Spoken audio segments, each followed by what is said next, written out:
Pessoal, tudo bom? Hoje eu vou mostrar para vocês como instalar TrueSkate de graça. O link vai estar aí na descrição, então bora pro vídeo.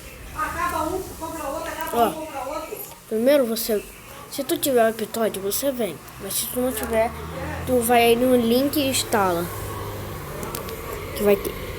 Aí tu vem cá, pesquisa TrueSkate.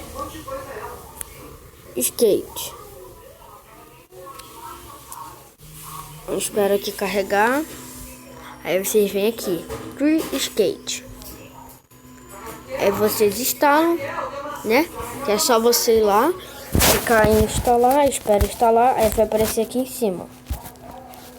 É o negócio.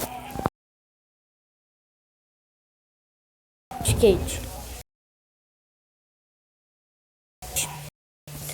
Eu não vou abaixar de novo. Já que eu já tenho, já vai aparecer isso.